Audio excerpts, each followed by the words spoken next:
அனைவருக்கும் வணக்கம். இப்போ ஒரு 2 நாளாவே பார்த்தீங்கன்னா, பட்ஜெட் தாக்கல் தாவேகாவிலிருந்து பட்ஜெட் தாக்கல் போடும்போது, எல்லாருமே வந்து ரொம்ப ஒரு ஆர்வமா வந்து காத்துக்கிட்டு இருந்தாங்க. நேத்து வந்து பொது பட்ஜெட் வந்துச்சு. அது என்ன சொல்ல போறாங்கன்னு. அதில வந்து உண்மையிலேயே இந்த அண்ணன் சீர்திட்டம், இந்த வீடு கட்டுற திட்டம், இதுக்கெல்லாம் வந்து பணத்த அதிகமா படுத்தி குடுத்தது. இதுபோல வந்து பல வரவேற்கக்கூடிய திட்டங்கள் நெறையாவே இருந்தது. அத யாரும் வந்து பொதுமக்களா இருந்து பார்க்குறவங்களும் சரி, வெகுசன மக்களா வாக்களிச்சு பார்த்தவங்களும் சரி, வாக்களிக்காம இவங்களுக்கெல்லாம் ஏன்டா நம்ம வந்து வாக்களிக்கணும்? தாவேக்கெல்லாம் வென்று வந்து என்னடா செய்ய போறாங்கன்னு நெனச்சிட்டு இருந்த அந்த மக்கள் மேற்கொண்டு பாராட்டக்கூடிய அளவுக்கு தான் இருந்தது. அதெல்லாம் வந்து இல்ல அதெல்லாம் வந்து வேஸ்ட்டுங்க அப்படிலாம் சொல்லிட்டு பேசிட்டு இருந்தா, அது வந்து வீணான வேலை. அது வந்து நமக்கு நாமே வந்து வயித்தெரிச்சல்ல பேசுறோம் அப்படிங்கிற மாரி ஆயிடும். உண்மையிலேயே நேத்து பட்ஜெட் நல்லா தான் இருந்தது. அது செயல்பாட்டுக்கு எந்த அளவு வரும்? அது வந்து செயல்படுத்த முடியுமா? அப்படிங்கிறதோட, அத செயல்படுத்தணும் அப்படிங்கிறது தான் நம்ம வந்து கேட்கணும். அதுக்காக தான் நமக்கு வந்து நமக்கான வேலை ஆட்கள வந்து நம்ம தேர்ந்தெடுத்தது, நம்ம அதுக்காக தான் தேர்ந்தெடுத்தோம். அதேபோல இன்னைக்கு வந்து 2ஆம் நாளு வேளாண் பட்ஜெட். இத வந்து நம்ம கும்பகோணத்தில உள்ள நமக்கெல்லாம் தெரிஞ்சு வளர்ந்த அந்த தம்பி, இன்னைக்கு வந்து மாண்புமிகு அமைச்சர் வினோத் வந்து வெளியிட்டாங்க. ஒரு வகையில பெருமையாவே இருந்தது.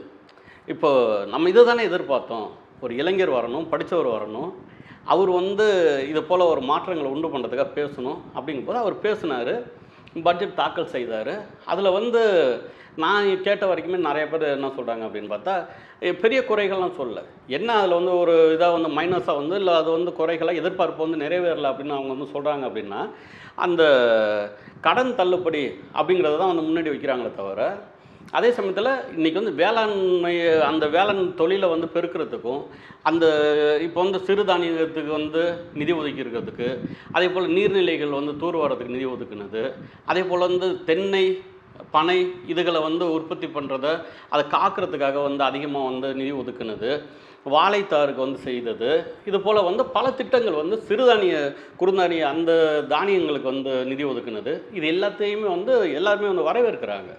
உண்மையிலேயே ஒரு நடுநிலையா இருக்கிறவங்க எல்லாருமே வரவேற்கிறாங்க. ஏன்னா நம்ம பிள்ளைங்க இங்க இப்போ தான் வந்திருக்கிறாங்க. என்ன செய்ய போறாங்க அப்படின்னு சொல்லி வந்து ரொம்ப ஒரு இதா பார்த்துட்டு இருந்தவங்க. ஆனா இவங்க வந்த வேகத்தில ஒரு 100 நாள் கூட இன்னும் ஆகல.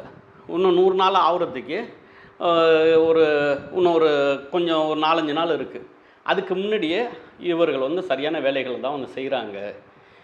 அப்படிங்கும்போது பார்க்கும்போது, பார்க்குற அத்தனை பேருக்குமே, சரி சரியான ஒரு வேலைய வந்து பார்த்துக்கிட்டு இருக்கிறாங்க அப்படி தான் தோணுது. ஏன்னா பல விவசாயிகள் சொல்லும்போதே சொல்றாங்களே, இன்னைக்கு வந்து இப்போ இங்க நம்ம சாக்கோட்டைக்கு பக்கத்தில கும்பகோணம் சாக்கோட்டைக்கு பக்கத்தில, இல்ல சாக்கோட்டை பகுதியிலேயே நினைக்கிறேன் அந்த இடம். அதில வந்து ஒரு கல்லூரி ஒண்ணு ஆரம்பிக்க போறேன் அப்படின்னு ஒரு அறிவிப்பு வந்திருக்குது. இதுபோல வந்து பல அறிவிப்புகள் வந்து நல்ல அறிவிப்புகளே பல அறிவிப்புகள் வந்திருக்குது. இப்போ வந்து அந்த நம்ம வந்து பார்க்க வேண்டியது என்ன இருக்கு அதில அப்படின்னு பார்த்தா, ஏற்கனவே வந்து ரூ. 459,00,00,000 தூர்வாரத்துக்கு வந்து இதுக்கு முந்தைய அரசு, ஐயா மு.க. ஸ்டாலினோட அரசு, திமுகவின் அரசு நிதி ஒதுக்குனது. ஆனா, அந்த தூர்வார வேலை சரியா நடந்ததா அப்படின்னு பார்த்தா, பல இடங்கள்ல அங்க நோட்ல இருந்துச்சு, இந்த இடத்த தூர்வாரிட்டாங்க அப்படின்னு சொல்லி. ஆனா நாட்ல இல்ல. அதுதான் வந்து உண்மையிலேயே நம்ம வந்து ஒரு பொதுமக்களா, இந்த நாட்டின் வளர்ச்சிக்கு வந்து அத நம்மளும் ஒரு ஒரு ஊன்றுகோலா இருக்க ஒரு ஆட்களா இருந்தா, நம்ம என்ன செய்யணும்னா, அதெல்லாம் சரி பண்ண வேண்டிய ஒரு வேலைய தான் நம்ம பார்க்கணும். இப்போ வந்து நம்ம மாநாடு மூலியமா நம்ம என்ன செய்வோம், இந்த இடத்துல வந்து சரியா வேலை செய்யலையா? இப்போ நம்ம மாண்புமிகு அமைச்சருக்கு ஏன்னா இன்னைக்கு வந்து அவங்களுக்கெல்லாம் இத மெயில் ஐடிய குடுத்துருக்குறாங்க. வாட்ஸ்அப் கொடுத்துருக்குறாங்க. அதிலேயே வந்து நம்ம வந்து புகார் தெரிவிப்போம், பொதுமக்களா இருந்தா. இப்போ மாநாடு இந்த செய்திக்குழு மூலியமா நம்ம என்ன செய்யலாம்? யாராவது வந்து இத வந்து சரியா வந்து செய்யல அப்படின்னு இருந்தா, அத வந்து செய்தியா வந்து வெளியிடுவோம்.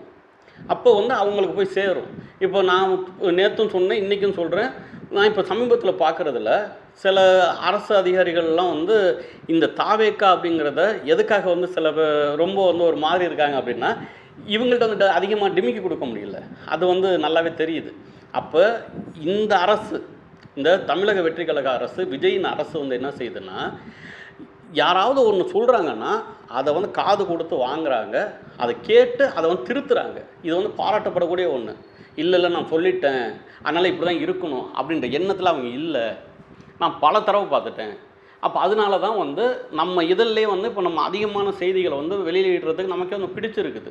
நம்ம எத்தன தடவ சொன்னாலும் எதுவுமே கேட்கவே மாட்டாய்ங்க அப்படின்னா, அதில வந்து நம்ம போட்டு வேஸ்ட்டு தான். ஆனா இவங்க வந்து நம்ம வந்து சொன்னோம்னா கேட்குறாங்க. அதே போல் ஊடகங்கள் வந்து எடுத்து செய்தியை வெளியிடுறத அவங்க பார்க்குறாங்க, பார்த்து வந்து நடக்குது. சில பேர் வந்து ஒரு ரொம்ப ஏங்கிட்டு இருப்பாங்க. ஏங்கிட்டு இருந்து கிடைக்கலன்னு வச்சுக்கங்க, அதுக்காக போட்டு புரண்டுற மாதிரி எந்த நேரம் பார்த்தாலும் புரண்டணும்னு அவசியம் இல்லை.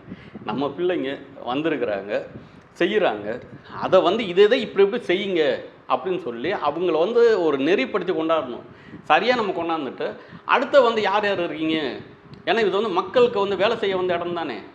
அதுபடி பார்க்க போகும்போது இப்போ விவசாயிகளுக்கான ஒரு பட்ஜெட்டுக்கு சரியாக செய்திருக்கிறார்களா அப்படின்னா, தார்பாய் இல்லாமல் வந்து நனைஞ்சிட்டு இருந்ததுங்க நெல். இதே கும்பகோணத்துலேயும் நனைஞ்சிச்சு. இப்போ அதுக்கு தார்பாய்க்கு திட்டம் கொடுத்துருக்குறாங்க. சிறுதானியங்களுக்கு இது வரைக்கும் வந்து ஒரு பெருசாக வந்து ஒரு கவனம் செலுத்தின மாதிரி தெரியல. ஆனால் இந்த தமிழக வெற்றி கழகம் தாவேக அரசு இந்த பட்ஜெட்டில் டிவிகே பட்ஜெட் இந்த 2026-27 பட்ஜெட்டில் அதுக்குன்னு வந்து ஒரு நிதி ஒதுக்கியிருக்கிறாங்க. இந்த மகளிர்களுக்கு மேற்கொண்டு வந்து செய்கிறாங்க, அதுக்கு நிதி ஒதுக்கியிருக்கிறாங்க. இது எல்லாமே நடைமுறையில் எந்த அளவு செயல்படுத்தப்படுது அப்படிங்கிறது நம்ம வந்து எல்லாருமே பார்க்கணும் அப்படிங்கிற இடத்துல நின்றுக்கிட்டு நம்ம ஒரு பார்வையாளரை மட்டும் இல்லாமல் நம்ம தான் செயல்படுத்தணும். யார் இருக்கிறது எல்லாம் நமக்காக வேலை பார்க்க வந்த பிள்ளைங்க, நம்ம அண்ணன் தம்பிங்க தான், வெளியாட்கள் கிடையாது. இதை வந்து நம்ம எதிர்த்து நின்று பேசிக்கிட்டு இருக்கணும், ஒரு விமர்சிச்சுக்கிட்டு இருக்கணும். நம்ம கற்பனையாக வந்து இதெல்லாம் வேஸ்ட்டுங்க அப்படின்னு நம்ம சொல்லிக்கிட்டே இருக்கணும்னா சொல்லிக்கிட்டே இருக்க வேண்டியது தான். இதை நான் தான் செய்யணும்னு அவசியம் இல்லை. நல்லது செய்கிறத யார் செய்தாலும் வரவேற்கணும். அதுதான் வந்து ஒரு ஆரோக்கியமான ஒரு சமூகத்தை வந்து உண்டாக்கும். அதுக்கான வேலைகளை நம்ம வந்து முழுமையாக செய்வோம். இந்த பட்ஜெட்டும் வரவேற்கக்கூடிய பட்ஜெட் தான். இன்னும் கொஞ்சம் நிதிநிலைகள்லாம் சரியானதுக்கப்புறம் அவங்க அனைத்தையுமே செய்கிறேன் அப்படின்னு சொல்கிறாங்க. இல்லை நான் செய்ய மாட்டேன்னு சொல்லலை, எல்லாமே செய்கிறேங்கிறாங்க.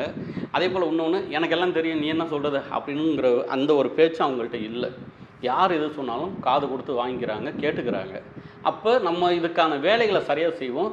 இன்றைக்கி கொடுத்த வேளாண் பட்ஜெட் நல்லாவே தான் இருக்குது. ரொம்ப வந்து எதுவும் குறை சொல்கிற அளவுக்கு, பெரிய குறையெல்லாம் எதுவுமே சொல்கிற அளவுக்கு இல்லை. வளர்ச்சிக்கான திட்டங்கள் அனைத்துமே அதில் வந்து அதுக்கான நிதிகள் ஒதுக்கியிருக்கிறாங்க. அதை வந்து அறிவிப்பாக கொடுத்துருக்குறாங்க. அதை செய்ய வைக்கணும். அது யார் செய்யணும்? நீங்கள், நான், நம்ம எல்லாம் சேர்ந்து தான் செய்யணும். நம்ம அரசு யார் ஆண்டாலும் நம்ம முதலமைச்சர், யார் அமைச்சராக இருந்தாலும் நம்மளோட அமைச்சர் அவங்க. நமக்கு வேலை பார்க்க வந்த பிள்ளைகள் நம்மளோட பெரியவங்களாக இருக்காங்களா, நம்ம அண்ணன், நம்மளோட சின்னவங்களாக இருக்காங்களா, நம்ம தம்பி. அதுபோல் நம்ம மாண்புமிகு அமைச்சர்களையும் நமக்காக வந்து சமூகத்தில் ஏதோ ஒன்று செய்யணும்னு தானேங்க அரசியலுக்கு வரேன். இல்லாட்டி எதுக்குங்க? நான்லாம் சில பேர்லாம் பார்க்குறோம்ல, எதுக்கு அரசியலுக்கு வரணும்? ஏதோ ஒன்று வந்து மக்களுக்கு செய்யணுன்ற அந்த நோக்கத்தில் எந்த கட்சி வேணாலும் இருக்கலாம், அதுக்காக தான் வர்றது. அதுக்கு இந்த எதிர்கட்சிகள் அப்படிங்கிறவங்க இது வந்து எந்த நேரம் பார்த்தாலும் நம்ம வந்து அப்படியே குதறிக்கிட்டே இருக்கணும், ஏதாவது சொல்லிக்கிட்டே இருக்கணும்லாம் தேவையே இல்லை. இது எல்லாமே வேஸ்ட்டுங்க அப்படின்னா அந்த கண்ணதாசன் தான் சொல்லுவார். கவிஞர் கண்ணதாசன் அவர்கள், இல்லைன்னு சொல்கிறவனுக்கு எதுவுமே வந்து நிரூபிக்க வேண்டிய அவசியமே இல்லை, இருக்குன்னு சொல்கிறவனுக்கு தான் நிரூபிக்க வேண்டிய அவசியம் இருக்குது. அதே போல் இல்லைங்கிறவங்க சொல்லிக்கிட்டே இருக்கட்டும். இருக்குன்னு சொல்கிறாங்கல்ல இந்த தமிழக வெற்றி கழகம், நான் உங்களுக்காக தான் வந்தேன்னு, அவங்க நிரூபிக்க வேண்டிய அந்த இடத்துல இருக்காங்க. நம்ம ஆட்களை நம்ம வந்து வாழ்த்துவோம். இது கட்சி சார்பற்று அந்த தேர்தல் சமயத்தில் தான் நம்ம வந்து இந்த கட்சி அந்த கட்சி அப்படிலாம் இருக்கணுமே தவிர, அதுக்கப்புறம் எல்லாரும் மக்களின் கட்சி, அது வந்து மக்களுக்கு சேவை செய்ய வந்த அந்த கட்சி, இது மக்களுக்கான சேவையை செய்ய வைக்க வேண்டிய கட்சி. இப்படி தான் வந்து ஒரு கூட்டணியாக இருந்து வேலையை பார்த்தா தான் இந்த நாட்டுக்கு நல்லது, நம்ம சமூகத்துக்கு நல்லது, நம்ம சமுதாயத்துக்கு நல்லது, எதிர்காலத்துக்கு நல்லது. ஏன்னா தஞ்சாவூரில் விவசாயம் நல்லா இருந்துச்சுன்னு வச்சுக்கோங்க, தமிழ்நாடே உணவு பஞ்சம் இல்லாமல் வாழும். தமிழ்நாட்டில் விவசாயம் நல்லா இருந்துச்சுன்னா இந்தியாவே உணவு பஞ்சம் இல்லாமல் வாழும். இதுதாங்க யதார்த்தம். இதை புரிஞ்சுக்கிட்டு எல்லோரும் நம்ம ஒன்றா நிற்போம், இந்த மண்ணை வந்து பொண்ணாக்குவோம். நன்றி, வணக்கம்.